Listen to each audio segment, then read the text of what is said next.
Hola y bienvenidos a un nuevo video de lo que complementa la información de nuestras clases virtuales y esperemos que muy pronto presenciales. En esta ocasión vamos a hablar de la otra historia. La disputa por el pasado y la escritura de la historia. Si la historia la escriben los que ganan, eso quiere decir que hay otra historia. La verdadera historia. Quien quiera oír, que oiga. Lito Nevia. Durante milenios, los gobernantes o las clases dominantes, es decir, quienes tenían el poder político o de control ideológico o económico sobre el resto de la población, eran los únicos que tuvieron posibilidades reales de hacer conocer su versión de los hechos ocurridos. Se plasmaban para las futuras generaciones la historia de los reinados, el desarrollo de las guerras, las vidas de santos, las memorias de gente que quería ser célebre en las generaciones posteriores. Parte de lo que no entraba dentro de esas historias se transmitía oralmente en las clases populares, a menudo iletradas, sin grandes medios de comunicación que los difundiera ni con un aparato erudito que lo respaldase.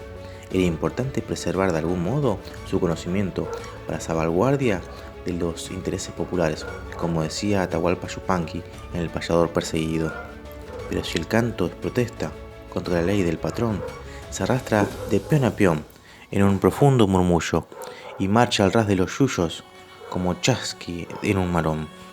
El número creciente de asociaciones obreras en la segunda mitad del siglo XIX que luchaban por mejorar las condiciones de trabajo y de vida para los trabajadores y sus familias, la ampliación del voto a las capas menos pudientes y la consecuente propagación de la lectoescritura, y con la elaboración, una explicación del mundo, el materialismo dialéctico, y una explicación de la historia, el materialismo histórico, por Karl Marx, se fueron redactando y publicando otras historias.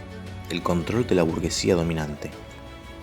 El positivismo, corriente filosófica surgida en el siglo XIX, que se atribuyó la capacidad de afirmar que conocimientos son científicos y válidos, fue utilizado como justificación ideológica del imperialismo, en la medida en que impuso sobre las ciencias humanas el método de las ciencias naturales.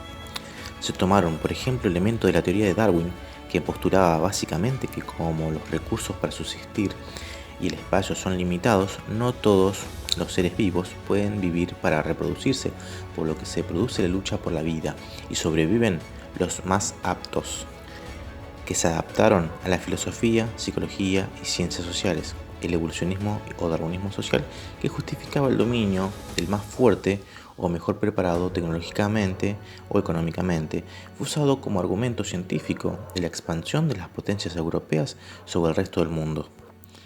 Así también se proveyeron con argumentos pseudocientíficos a las doctrinas de superioridad racial, que se difundieron a fines del siglo XIX y muy especialmente en la primera mitad del siglo XX, con el auge del nazismo.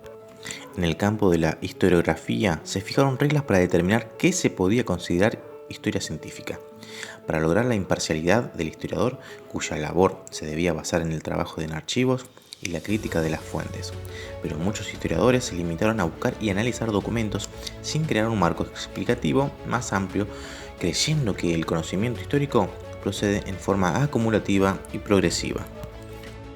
De la supuesta objetividad del historiador, el positivismo restringió el análisis histórico de lo contemporáneo, y sus estudios quedaron en manos de sociólogos, antropólogos, etnólogos, economistas, periodistas, demógrafos, politólogos, hombres de negocio y funcionarios internacionales. ¿Qué había que escribir en el siglo XIX, según Mitre? Como ejemplo de la disputa por el sentido de la historia, dentro incluso de la historia liberal y positivista, podemos ver el caso del abogado e historiador Adolfo Saldías, discípulo de Bartolomé Mitre. Saldías fue alentado por el famoso periodista historiador militar y expresidente de facto y constitucional para continuar con la historia de nuestro país, ya que su historia de Belgrano había llegado hasta 1820. Para conocer mejor los tiempos de Rosas, de quien sabía que se trataba de un monstruo sangriento, apeló a las fuentes, colecciones de periódicos de la Gaceta Mercantil, el archivo americano de Angelis y los archivos de Juan Manuel de Rosas había llevado a Londres. Quedó asombrado por un panorama totalmente diferente al que esperaba encontrar y escribió 3 volúmenes entre 1881 y 1887, Historia de Rosas y su época, luego llamado Historia de la Confederación Argentina.